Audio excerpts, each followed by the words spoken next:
ஆகாருடைய வாழ்க்கையில் தேவன் செய்த ஒரு மகத்துவமான ஒரு காரியத்தை இந்த வேத பகுதி நமக்கு சுட்டி காண்பிக்கிறது.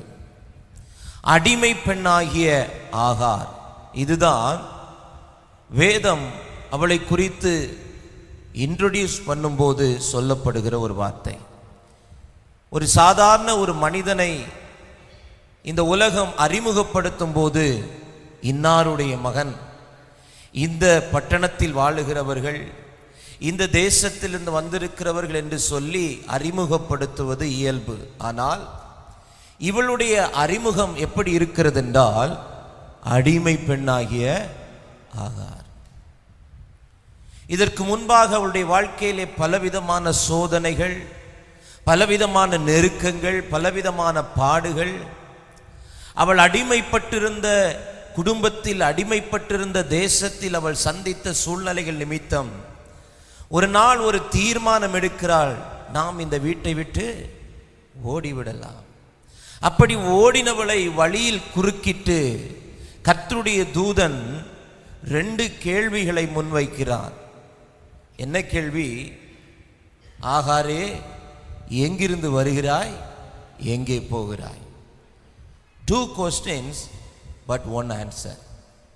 2 கேள்விகள், ஆனால் ஒரு பதில். எங்கிருந்து வருகிறாய் என்கிற கேள்விக்கு அவளுக்கு பதில் தெரிந்தது, எங்கே போகிறாய் என்பதற்கான பதில் அவளுக்கு தெரியவில்லை. எதிர்காலத்தை குறித்த ஒரு கேள்விக்குறி. அதிலிருந்து ஆண்டவர் அவளை மீட்டெடுத்து மீண்டும் அந்த குடும்பத்தோடு இணைக்கிறாள்.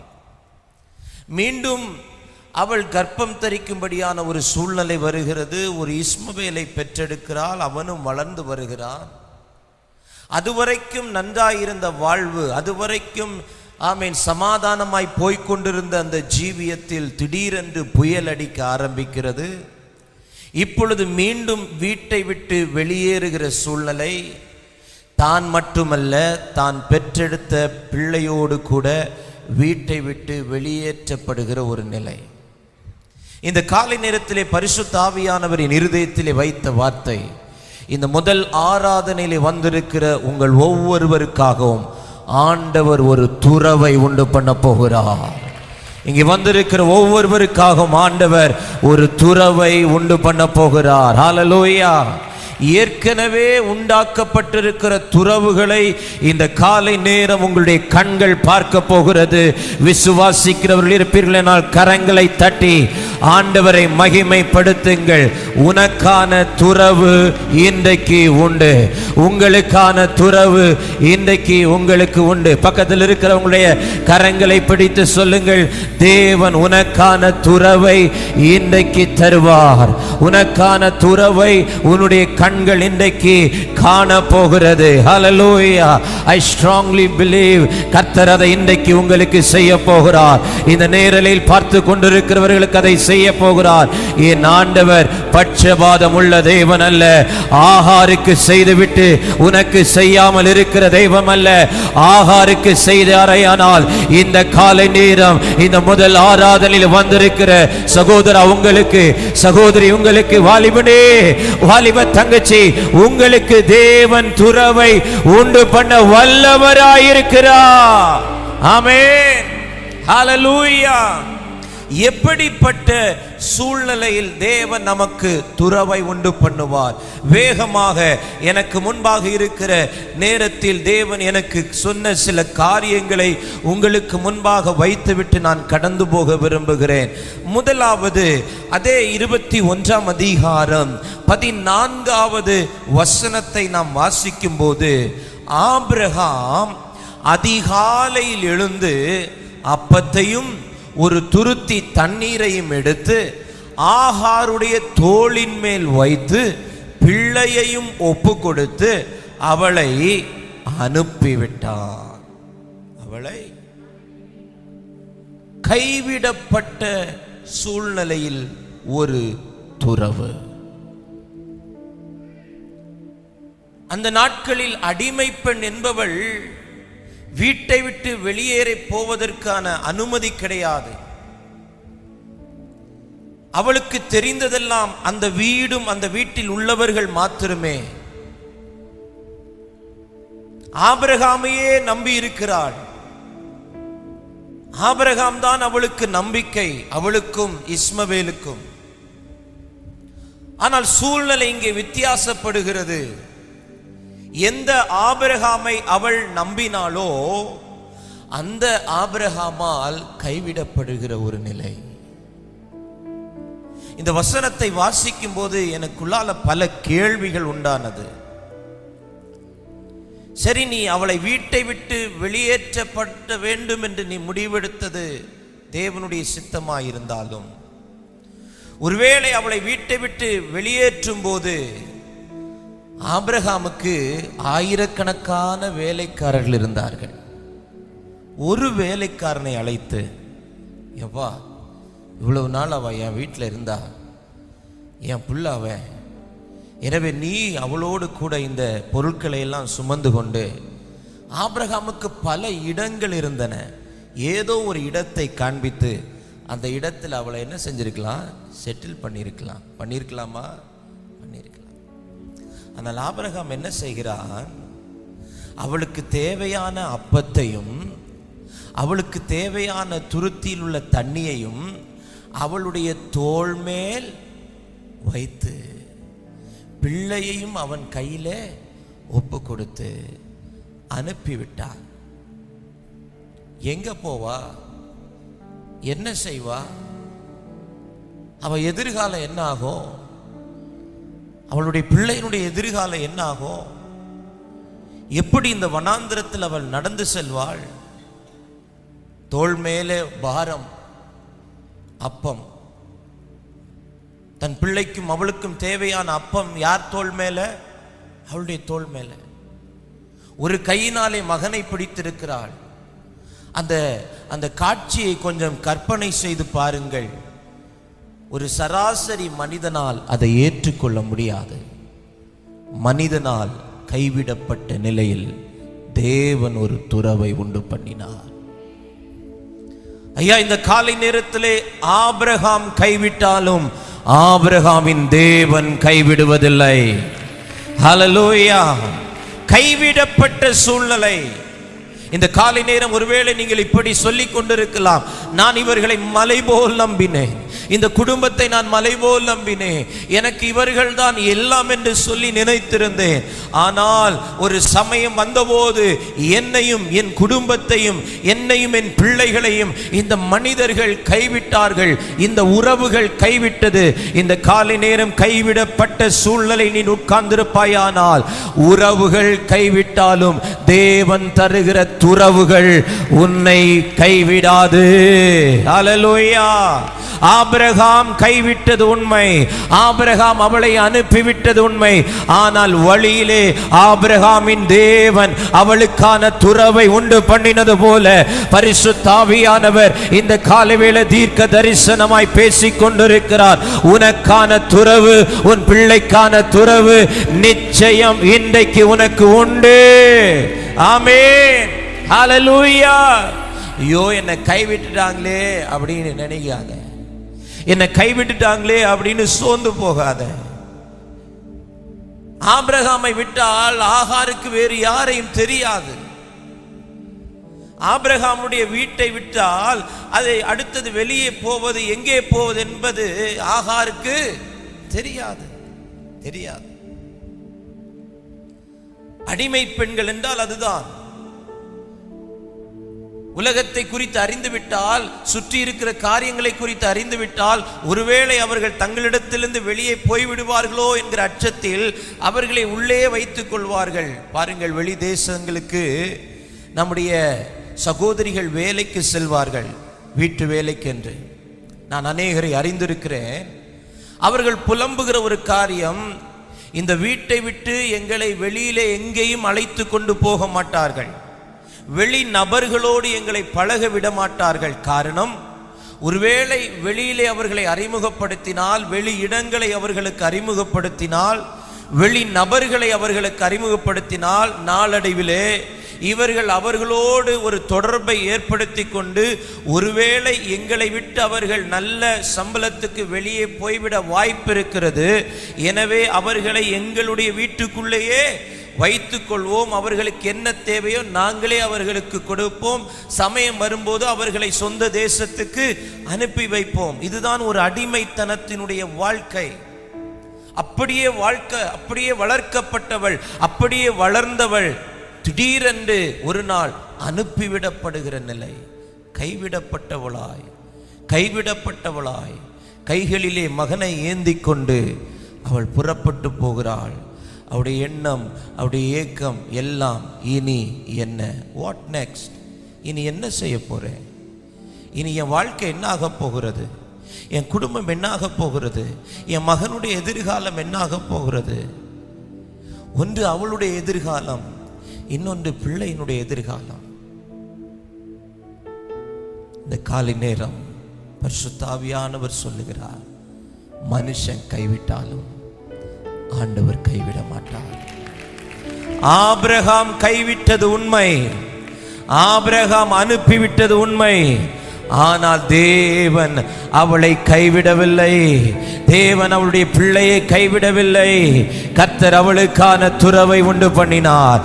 இந்த காலை நேரம் தேவன் உங்களுக்கான துறவை உண்டு பண்ணும்படி இந்த காலை ஆராதனையிலே நம் நடுவிலே அவர் எழுந்தருளி இருக்கிறார். ஹல்லேலூயா. இரண்டாவது கவனியுங்கள், எப்படிப்பட்ட சூழ்நிலையில் தேவன் அவளுக்கான ஒரு துறவை உண்டு பண்ணினாள் என்றால், அதே வசனத்தினுடைய பிற்பகுதி சொல்லுகிறது, அவள் புறப்பட்டு போய் பெர்சபாவின் வனாந்திரத்திலே அலைந்து திரிந்தாள். அலைச்சல்கள் நடுவே ஒரு துறவு.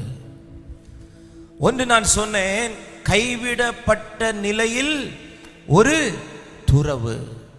இரண்டாவது, அலைச்சல்கள் நடுவில். She doesn't know what to do and where to go. என்ன செய்வதென்பதோ எங்கே போவதென்பதோ அவளுக்கு தெரியாமல் she is wandering here and there, இங்கும் அங்குமாக அலைந்து திரிந்து கொண்டிருக்கிறாள். சில சூழ்நிலைகள், சில இக்கட்டான நேரங்கள், சில அதிர்ச்சியான காரியங்கள் நம்முடைய வாழ்க்கையில் நடக்கும் போதோ, நம்முடைய காதுகளிலே கேட்கும் போதோ, நம்முடைய கைகளும் ஓடாது, கால்களும் ஓடாது, என்ன செய்வதென்று தெரியாமல் அங்கும் இங்குமாக அலைந்து திரிந்து கொண்டே இருப்போம். என்ன செய்வதென்றே தெரியாது. நம்மை சுற்றி இருக்கிறவர்கள் கேட்பார்கள், எதுக்காக இப்போ அங்கே இங்கே போயிட்டு இருக்கிற? இல்லை, என்ன செய்யணும்னு எனக்கு தெரியல, என்ன பண்ணணும்னு தெரியல, இப்போ திடீர்னு முடிவெடுக்க சொல்றாங்க, என்ன முடிவெடுக்கணும்னு தெரியல. அலைச்சல்கள் நடுவில். பெர்சபாவின் வனாந்திரம் என்பது கொடுமையான ஒரு வனாந்திரம். வனாந்திரம் என்றாலே கொடுமைதான். மனிதர்கள் அங்கே வாழ்வதில்லை. விஷ ஜந்துக்கள் நிறைந்திருக்கிற பகுதிதான் வனாந்திரம். வனாந்திரம் என்றால் தனிமை, வனாந்திரம் என்றால் ஆபத்து. மனிதர்கள் வனாந்திரங்களை விரும்புவது கிடையாது. காரணம், வனாந்திரங்களிலே வழிகளை கண்டுபிடிப்பது அரிது. அதனால தான் ஆவியானவர் எழுதி வைத்திருக்கிறார், நான் வனாந்திரத்தில் வழியை உண்டாக்குவேன். காரணம், வனாந்திரத்திலே வழிகள் என்பதே கிடையாது. வனாந்திரத்தில் பயணம் பண்ணுகிறவர்கள் தாங்கள் போய்விட்டு அதே வழியாய் திரும்பி வருவதற்கு தங்கள் கைகளிலே சின்ன சின்ன குச்சிகளை வைத்திருப்பார்கள். அதிலே பல வண்ண கொடிகளை கட்டி ஆங்காங்கே நிறுத்திவிட்டு போவார்கள். இந்த வழியாகத்தான் நாம் வந்தோம், இதே வழியாகத்தான் திரும்பி வர வேண்டும் என்கிற ஒரு அடையாளத்திற்காக. அப்படி அவர்கள் தங்களுக்கென்று வழிகளை அமைத்துவிட்டு போனாலும் கூட பல நேரங்களில் புழுதி காற்றுகள், புழுதி புயல்கள் வீசும்போது அவர்கள் திரும்பி வரும்போது தாங்கள் நாட்டின அந்த கம்பும் இருக்காது, தாங்கள் நாட்டின அந்த கொடியும் இருக்காது. முழுவதும் அந்த வனாந்திரத்தினுடைய மணல் அவைகளை மூடி இருக்கும். இது எதை குறிக்கிறது? வனாந்திரத்திலே வழிகளை கண்டுபிடிப்பது அரிது. இவள் அலைந்து திரிகிறாள். இவளுக்கு ஒரு வழியை கண்டுபிடிக்க முடியல. ஒன்று, கைவிடப்பட்ட சூழ்நிலை, எந்த மனுஷனும் உதவிக்கில்லை. தான் உண்டு, தன் மகன் உண்டு, தான் உண்டு, தன் பிள்ளை உண்டு என்கிற நிலைமைக்கு தள்ளப்பட்டிருக்கிறாள். முன்ன பின்ன வெளியில போயிருந்தா தானே இவளுக்கு தெரியும். முன்ன பின்ன வெளி மனிதர்களோடு பழகி இருந்தா தானே இவளுக்கு தெரியும் எங்க போனா உதவி கிடைக்கும், யாரிடத்துல போனா உதவி கிடைக்கும். இவ ஆபிரகாமையே நம்பி, ஆபிரகாமுடைய வீட்டையே நம்பி இருந்து இப்போ திடீரென்று கைவிடப்பட்ட சூழ்நிலையில் வனாந்திரத்தில் போய் என்ன செய்வதென்று தெரியாமல் அலைந்து திரிந்து கொண்டிருக்கிறாள். இந்த காலை நேரத்தில் எத்தனை பேருடைய வாழ்க்கை கோர்ட்டுக்கும் வீட்டுக்கும் அலைச்சல், மருத்துவமனைக்கும் வீடும் அலைச்சல். ஐயா இப்பதான் சுகமாகி வந்தது போல் இருந்தது, மீண்டும் மருத்துவமனைக்கும், மீண்டும் இப்பதான் பிரச்சனை முடிந்தது போல் இருந்தது, மீண்டும் கோர்ட்டுக்கும். இந்த காலை நேரத்திலே ஒருவேளை அப்படிப்பட்ட அலைச்சல்கள் நடுவிலே நீங்கள் இருப்பீர்களே ஆனால் உங்களுக்கு ஒரு துறவு உண்டு. அலைச்சல்கள் நடுவிலே உங்களுக்கு ஒரு துறவு உண்டு. கைவிடப்பட்ட சூழ்நிலையில் உங்களுக்கு ஒரு துறவை கட்டளையிடுகிற ஆண்டவர் இரண்டாவது எப்படிப்பட்ட சூழ்நிலையில் ஒரு துறவை கட்டளையிடுகிறார்? அலைச்சல்கள் நடுவில். ஒரு வேலைக்காக அலைகிறேன் ஐயா,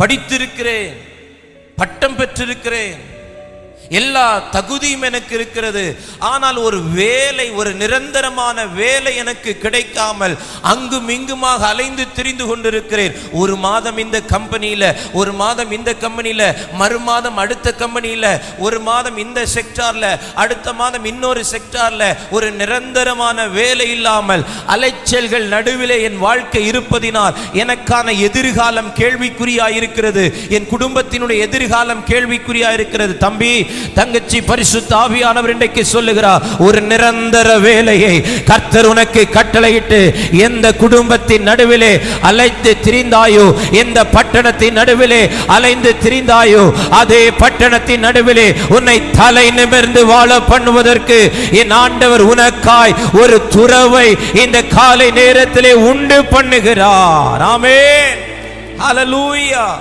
ஹல்லேலூயா. அவர் துறவை உண்டு பண்ணுகிறவர். ஆமென். வேலைக்கான வாய்ப்பை உருவாக்குவார், வாய்ப்பில்லை என்றால் வேலையே உருவாக்குவார். ஆமென், ஹல்லேலூயா. வழி இல்லாத இடங்களில் வழியை உண்டாக்குகிற தேவன். ஆமென். இந்த காலை நேரம் ஒன்று கைவிடப்பட்ட சூழ்நிலையில் ஒரு துறவு, இரண்டாவது அலைச்சல்கள் நடுவில் ஒரு துறவு, மூன்றாவது அதே 21ஆம் அதிகாரம் 15வது வசனம் சொல்லுகிறது, துருத்தியில் இருந்த தண்ணீர் செலவழிந்த பின்பு. துருத்தியில் இருந்த தண்ணீர் செலவழிந்த பின்பு தேவைகள் நடுவே ஒரு துறவு. துருத்தி தோலினால் செய்யப்பட்ட ஒரு வாட்டர் பேக், குறைந்தபட்சம் 5 லிட்டர் முதல் அதிகபட்சம் 10-15 லிட்டர் வரைக்கும் தாங்கக்கூடிய சக்தி உள்ள ஒரு துருத்தி. அதற்கு மேல் ஒரு மனிதனால் சுமந்து கொண்டு போக முடியாது. இப்ப யோசித்து பாருங்க, அவ எவ்வளவு பாரத்தை சுமந்துட்டு இருக்கிறார். துருத்தியை சுமக்கணும், அப்பத்தை சுமக்கணும், தங்களுடைய வஸ்திரங்களை சுமக்கணும், தன் பிள்ளை என்ன செய்யணும், கைப்பிடித்து கொண்டு போகணும். அவ்வளோ பாரங்களை சுமந்து கொண்டு உன் குடும்பத்தை நீங்க நடத்தி கொண்டிருக்கலாம். அவ்வளவு வேதனைகளை தாங்கி கொண்டு உங்க குடும்பத்தை நடத்தி கொண்டிருக்கலாம். இப்போ ஆபிரகாம் கொடுத்து அனுப்பின அந்த துருத்தியில் உள்ள தண்ணீர் செலவழிந்து போனது. வனாந்திரத்தில் எங்க தண்ணீருக்கு போக? வனாந்திரத்திலே தண்ணீர் இல்லாமல் நடப்பது அரிது. இன்றைக்கு இருக்கிற இந்த உஷ்ணமான சூழ்நிலை, இன்றைக்கு வேறுபட்டிருக்கிற இந்த காலநிலைகளுடைய தாக்கங்கள், இந்த வெயிலினுடைய கொடூரங்கள் ஒரு மணி நேரத்துக்குள்ளாக எத்தனையோ லிட்டர் தண்ணியை உட்கொண்டாலும் நமக்கு என்ன செய்யல, தாகம் நிற்கல. அவ்வளவு இயற்கையிலே மாற்றங்கள். வனாந்திரம் என்பது நிழலையே பார்க்க முடியாத ஒரு இடம். வெயில் நேரடியாக நம்முடைய சரீரத்திலே அடிக்கும், அதுவும் கொடூரமாக இருக்கும். வட மாநிலங்களிலே பயணித்தவர்களுக்கு அது பழக்கமாயிருக்கும். அரேபியா கண்ட்ரீஸ்ல பயணித்தவர்களுக்கு அதுக்கு பழக்கப்பட்டிருக்கும். கொடுமையான அனல் காற்றுகள், கொடுமையான ஹியூமிடிட்டி, கொடுமையான டெம்பரேச்சர், அவ்வளவு தாக்கம் இருக்கும். இப்போ தண்ணீர் செலவழிந்து போனது, ஒரு பெரிய தேவை அவளுக்கு முன்பாக வந்து நிற்கிறது. வனாந்திரத்திலே எங்கு போய் தண்ணீரை தேடுவது? தண்ணீரை தேடினாலும் வனாந்திரத்தில் என்ன செய்ய முடியாது? தண்ணீரை பார்க்க முடியாது. தேவைகள் நடுவிலே அவள் நின்று கொண்டிருக்கிறாள். தேவைகள் நடுவிலே அவள் நின்று கொண்டிருக்கிறாள். அந்த சூழ்நிலையில்தான் தேவன் அவளுக்கு ஒரு துறவை கட்டளையிட்டார். இந்த காலை நேரம் பல தேவைகளோடு நீங்கள் இருக்கலாம். ஒவ்வொருவருக்கும் ஒவ்வொரு தேவைகள் இருக்கலாம். சிலருடைய வாழ்க்கையிலே பொருளாதார தேவைகள் மிகவும் சவாலாக இருக்கலாம். சிலருடைய வாழ்க்கையிலே ஒரு சுகம், ஒரு விடுதலை, ஒரு அற்புதம் ஒரு தேவையாயிருக்கலாம். சிலருடைய குடும்பத்திலே ஒரு சமாதானம், ஒரு சந்தோஷம் ஒரு தேவையாயிருக்கலாம். ஐயா, எனக்கு எல்லாம் இருக்கிறது, பணம் இருக்கிறது, பொருள் இருக்கிறது, ஆஸ்திகள் இருக்கிறது, ஆனால் நான் தேடக்கூடிய நிம்மதி, சமாதானம் எனக்கு இல்லை. தேவையோடு இருக்கிறேன். இந்த தேவை நடுவிலே தான் ஒரு துறவை ஆண்டவர் உண்டு பண்ண போகிறார். கவனியுங்கள், மனிதன் கொடுத்தனுப்பின துருத்தி ஒரு நாள் செலவழிந்து போகும். ஆனால் தேவன் கொடுக்கிற துறவோ அது செலவழிந்து போகாது. ஆமென். துருத்தி செலவழியும், துறவு என்ன செய்யாது? வற்றாது. துருத்தியில் தண்ணீர் குறையும், ஆனால் துறவிலே தண்ணீர் என்ன செய்யாது? குறையாது. அதை எடுக்க எடுக்க அந்த துறவிலிருந்து தண்ணீர் பெருக்கெடுத்து கொண்டே இருக்கும். ஆமீன். ஆபிரகாம் ஒரு துருத்தி நிறையத்தான் தண்ணீர் கொடுத்து அனுப்பினான். ஆனால் வேதம் தொடர்ந்து சொல்லுகிறது, அவள் அந்த துறவிலிருந்து அந்த துருத்தி நிறைய தண்ணீர் எடுத்து தனக்கும் தன் பிள்ளைக்கும் கொடுத்து ஜீவனுள்ள நாளெல்லாம் வாழும்படியான ஒரு வற்றாத துறவை, ஒரு ஜீவ தண்ணீர் உள்ள துறவை ஆண்டவர் அவளுக்கும் அவள் பிள்ளைக்கும் கட்டளையிட முடியும் என்றால், இந்த காலை நேரம் தேவையோடு இருக்கிற உனக்கும் ஆண்டவர் உன் தேவையை சந்திக்கும்படியான ஒரு துறவை ஆண்டவர் கட்டளையிட முடியும். அது எத்தனை லட்சங்களாய் இருந்தாலும், எத்தனை கோடிகளாய் இருந்தாலும் என் ஆண்டவருக்கு அது லேசான காரியம். ஆமென். துருத்தியை நம்பாதே, துறவை நம்பீரு.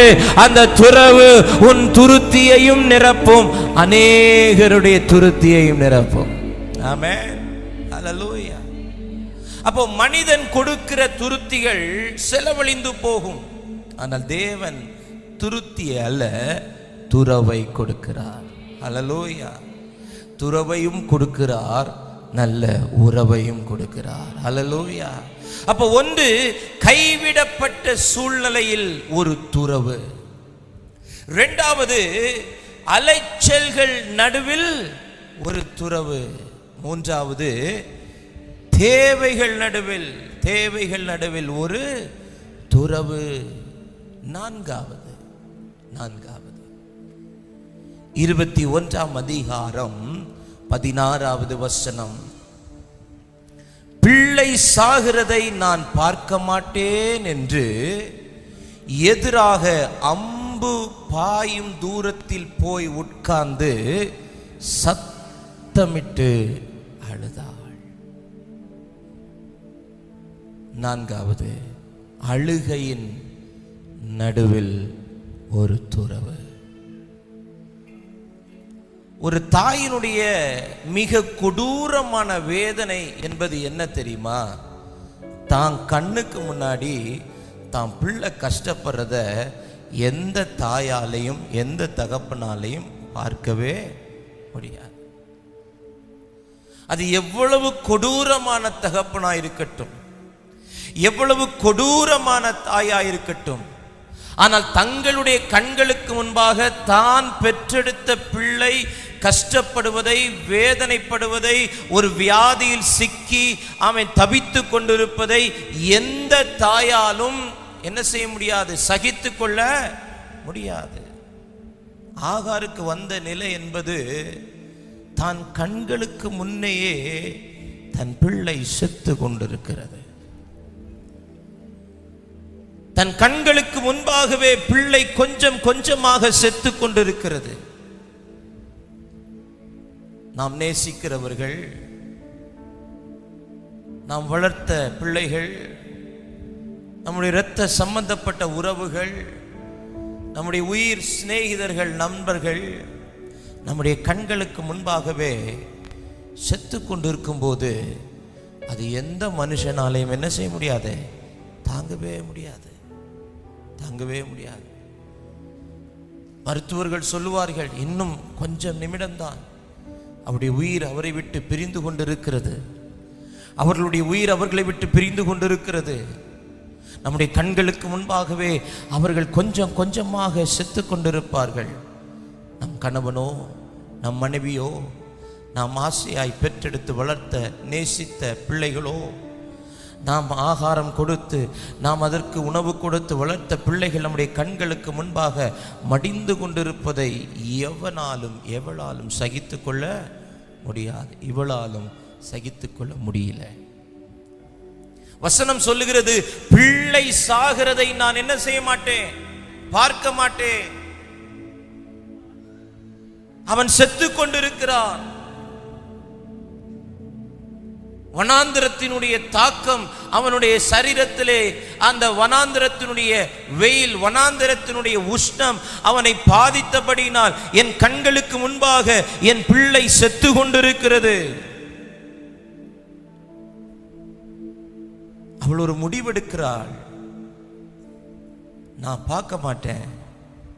அம்பு எய்கிற தூரம், அதாவது நான் அழுகிறது என் பிள்ளைக்கு தெரியக்கூடாது. பிள்ளை நினைக்குது நான் அழுகிறது எங்க அம்மாவுக்கு தெரியக்கூடாது. அநேக திருமணமான இளம் சகோதரிகளோடு நான் பேசும்போது அவர்கள் சொல்லுவார்கள், பாஸ்டர், நான் படுகிற வேதனை எங்க வீட்டுக்கு தெரியாது, அவ்வளவு வேதனைகளை நான் சகிக்கிறேன். இதை எங்க அம்மாட்ட சொன்னா அவங்க கஷ்டப்படுவாங்க, அம்மாவுக்கு தெரியக்கூடாது என்று ஒரு பக்கம் அழுகிற பிள்ளை, பிள்ளை அறிந்து விடக்கூடாது என்று அழுகிற தாய் ஒரு பக்கம். இந்த இடத்திலும் அப்படிப்பட்டவர்கள் உண்டு, இந்த கூடாரத்துக்குள்ளேயும் அப்படிப்பட்ட சூழலில் உள்ளவர்கள் உண்டு. நான் படுற கஷ்டம் என் பிள்ளைக்கு தெரியக்கூடாது. பிள்ளை நினைக்குது நான் படுற கஷ்டம் எங்க அப்பா அம்மாவுக்கு தெரியக்கூடாது. ஒரு பக்கம் தாய் அழ, இன்னொரு பக்கம் பிள்ளை அழ. ரெண்டு பேருடைய அழுகையின் சத்தத்தையும் ஆண்டவர் கேட்டார். இந்த காலை நேரம் உன்னுடைய அழுகையின் சத்தத்தையும் கேட்கிறார். தூர தேசத்தில் இருக்கிற உன் பிள்ளையின் அழுகையின் சத்தத்தையும் கேட்கிறார். உனக்கும் ஒரு துறவு, உன் பிள்ளைக்கும் ஒரு துறவை ஆண்டவர் கட்டளையிட போகிறார். ஹல்லேலூயா! சத்தமிட்டு அழுகிறார், சத்தமிட்டு அழுகிறார். வனாந்திரத்தில் எவ்வளவு சத்தமிட்டு அழுதாலும் no one is there to help.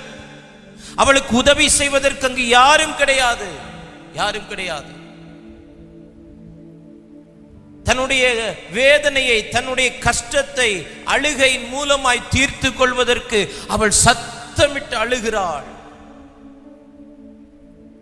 சில நேரங்களிலே நம்முடைய வாயிலிருந்து வார்த்தைகள் வராது, அழுகையும் கண்ணீர் துளிகளும் மட்டும்தான் வரும். ஜெபத்தில் போய் நிற்போம், வார்த்தை வராது, கண்களிலிருந்து கண்ணீர் வடிந்து கொண்டிருக்கும். வார்த்தைகள் வராத சமயங்களில் எல்லாம் இந்த கண்ணீர் துளிகளும் ஜெபத்துளிகளாய் பரலோகத்தை போய் சேரும். தேவனுடைய ஆலயத்திலே போய் அன்னாள் மனம் கசந்து அழுதாள். அவள் என்ன சொல்லுகிறாள், எதை குறித்து ஜெபிக்கிறாள் என்பதை சுற்றி இருக்கிறவர்களால் புரிந்து கொள்ளவில்லை. ஈவன் ஊழியக்காரனால் அதை அறிந்து கொள்ளவில்லை. மனக்கிலேசத்தினால் அவள் அழுது கொண்டே இருக்கிறாள். அந்த அழுகை விண்ணப்பமாக தேவ சமூகத்தில் போகிறது. உன் அழுகை விண்ணப்பமாக தேவ சமூகத்தில் போகும்.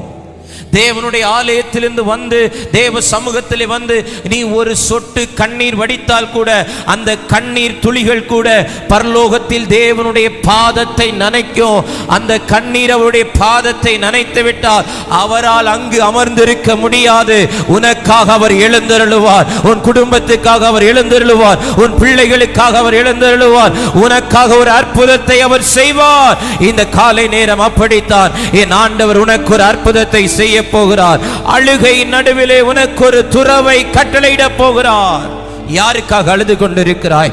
எதற்காக அழுது கொண்டிருக்கிறாய்? எந்த சூழ்நிலையில் நினைத்து அழுது கொண்டிருக்கிறாய்? வாலிப மகனை நினைத்து அழுது புலம்புகிறவர்கள், வாலிப மகளை நினைத்து அழுது புலம்புகிறவர்கள், தங்களுடைய எதிர்காலத்தை நினைத்து அழுது புலம்புகிறவர்கள், பிள்ளையினுடைய எதிர்காலத்தை நினைத்து அழுது புலம்புகிறவர்கள், வனாந்திரத்திலே நின்று அழுது கொண்டிருக்கிறவர்கள், அந்த அழுகை நடுவிலே எந்த மனுஷனும் வர முடியாத அந்த சூழ்நிலையில் வானத்தை பூமியை உண்டாக்கின சர்வ வல்லமை உள்ள தேவன் இன்றைக்கு உனக்காக அந்த வனாந்திரத்திலே, அந்த அழுகை நடுவிலே, அந்த பிரச்சனைகள் நடுவிலே, அந்த போராட்டத்தின் நடுவிலே என் அப்பா இறங்கி வர போகிறார். உனக்கான துறவை அவர் கட்டளையிட போகிறார். நீ பயப்பட வேண்டிய அவசியம் இல்லை, நீ கலங்க வேண்டிய அவசியம் இல்லை.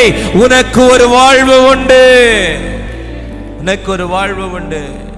அழுகையின் நடுவே ஒரு துறவு, அழுகை நடுவே ஒரு துறவு. தாவீது சொல்லுகிறான், இந்த ஏழை கூப்பிட்டான், கர்த்தர் கேட்டார். What does it mean? அது எதை குறிக்கிறது? எவனுமே கேட்கல. என் அழுகையின் சத்தத்தை கேட்க யாரும் முன்வரவில்லை. நான் அழுதால் மற்றவர்களுக்கு அது வேடிக்கையாயிருக்கிறது. சும்மா அழுது அழுது காரியத்தை சாதிக்கிறா அப்படின்னு ஒரு பெயர் இருக்கிறது. நான் உண்மையிலே வேதனையில் அழுகிறேன். உண்மையா எனக்கு ஏற்பட்ட நஷ்டத்து நிமித்தம் நான் அழுகிறேன். ஆனால் அழுகிறவர்களை இந்த உலகம் அங்கீகரிப்பதில்லை.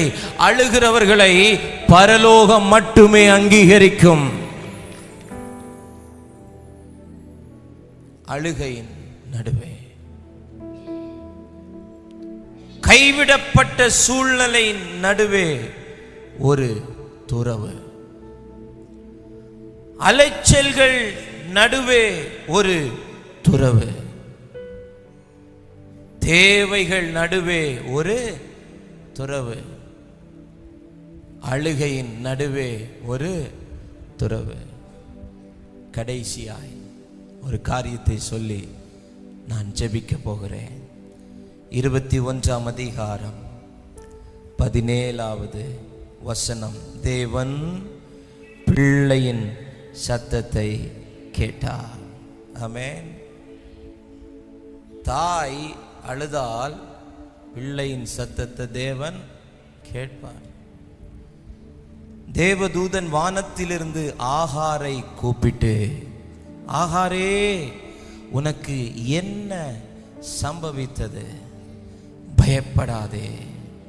பிள்ளை இருக்கும் இடத்திலே தேவன் அவன் சத்தத்தை கேட்டார்.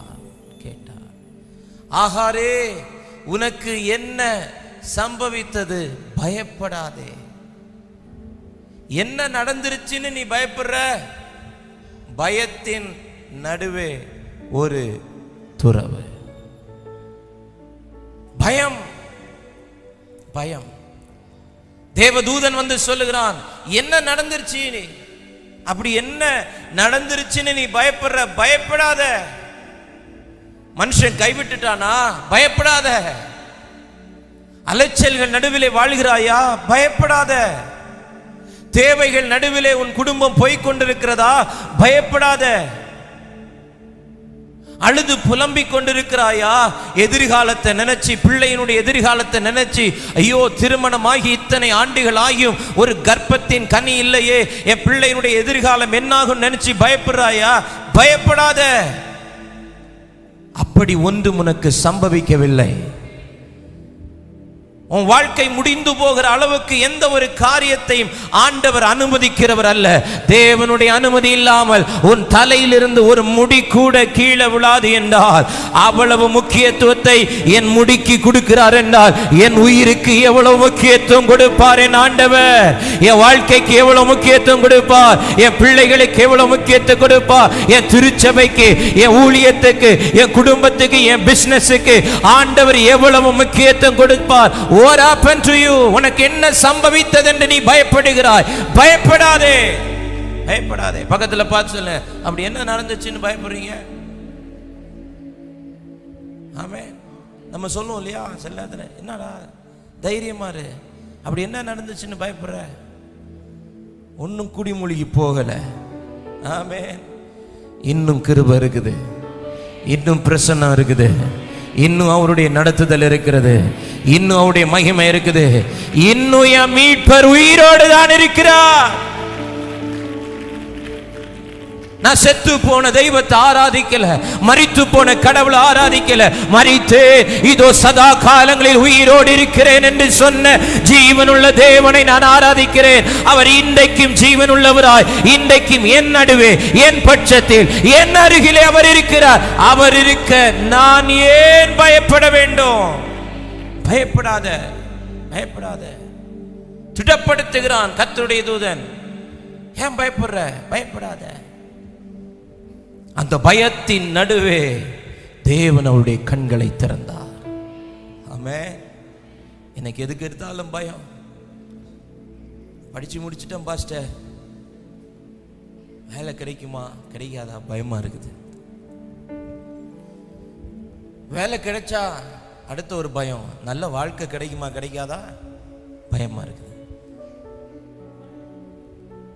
நல்ல வாழ்க்கை அமைஞ்சிருச்சுன்னா தொடர்ந்து இதே சூழ்நிலை போகுமா பயமா இருக்குது. சரீரத்திலே ஒரு வியாதி, அதை நினைச்சு ஒரு பயம். எப்பேற்பட்ட வியாதியையும் சுகமாக்க என் ஆண்டவரால் முடியும். ஆமென். அல்லேலூயா. எப்பேற்பட்ட காரியத்திலே விடுதலை தர என் ஆண்டவரால் முடியும்.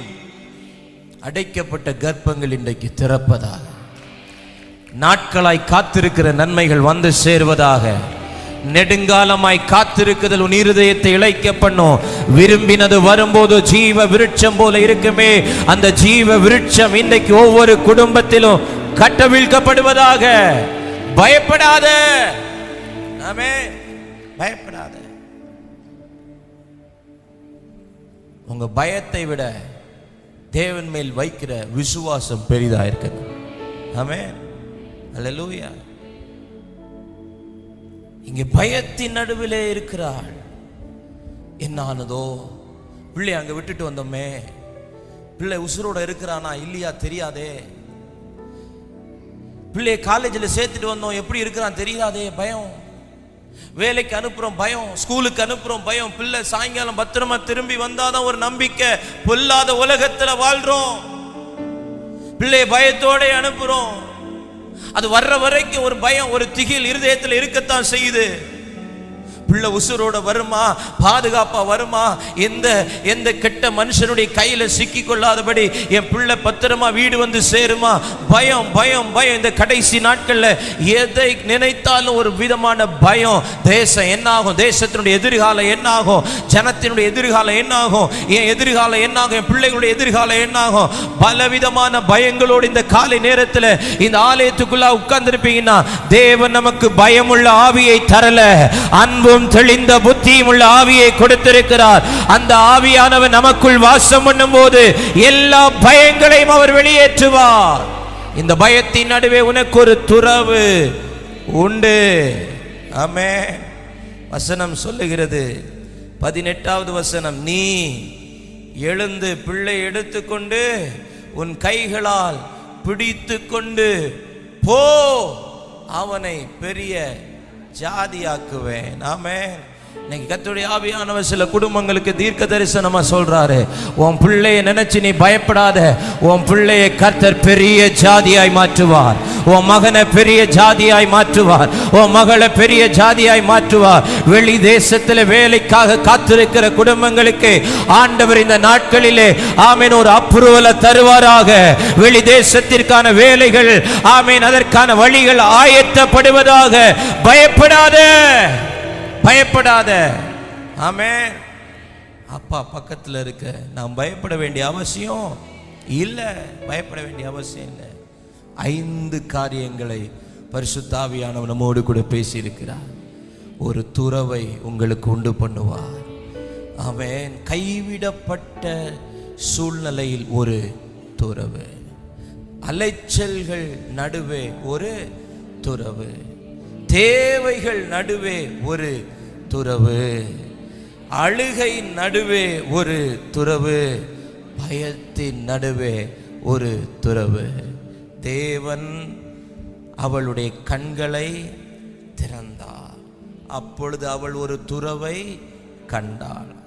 அப்படின்னா இனிதான் துறவை உண்டு பண்ணணுங்கிற அவசியம் இல்லை.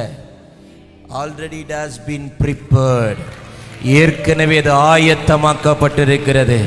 இன்னும் உங்க கண்ணு பார்க்கல, இன்னும் உங்க கண் என்ன செய்யல, பார்க்கல. தேவன் ஆயத்தம் பண்ணினவைகளை இன்னும் நம்முடைய கண்கள் பார்க்கல, நம்முடைய செவிகள் கேட்கல. அப்படியே வசனம் முடிஞ்சிருந்தா நமக்கு நம்பிக்கை இல்லாம போயிருக்கும். அடுத்த வசனம் சொல்லுகிறது, நமக்கோ தேவ ஆவியினாலே அவைகளை வெளிப்படுத்தி இருக்கிறார். ஆமென். நம்ம கண்ணு காண வேண்டியதை காணும். வேதத்திலே சிமியோன் என்கிற ஒரு மனுஷன் இருந்தான். வயது சென்றவனாயிருந்தான். இஸ்ரவேலில் ஆறுதல் வர காத்திருக்கிற ஒரு மனுஷன். அவனுக்கு ஒரு வாக்குத்தத்தம், கர்த்தருடைய கிறிஸ்துவை காணும் முன்னே நீ மரணம் அடைய மாட்டாய். பக்கத்தில் பார்த்து சொல்லுங்க, நீ காண வேண்டியதை பார்க்கறதுக்கு முன்னாடி உன் கண்ணு மூடாது.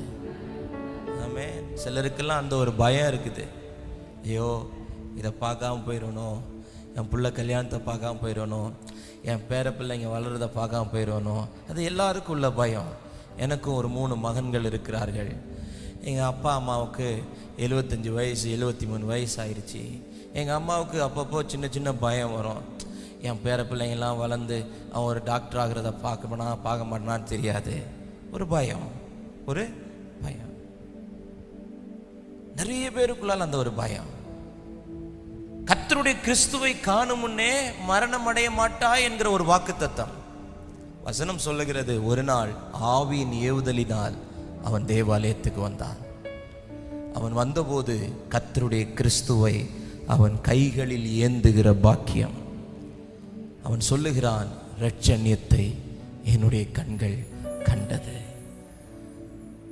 சொல்லப்பட்டவைகளை அவன் கண்கள் கண்டது, சொல்லப்பட்டவைகளை அவன் கரங்கள் ஏந்தினது, சொல்லப்பட்டவைகளுக்காக அவன் வாய் கர்த்தரை துதித்தது. ஆமென். இந்த காலை நேரத்தில் உங்கள் கண்கள் காணும், உங்கள் கண்கள் காணும், உங்கள் கரங்கள் ஏந்தும், உங்கள் வாய் கர்த்தரை துதிக்கும்படி தேவன் ஒரு அற்புதத்தை செய்வார், ஒரு துறவை கட்டளையிடுவார்.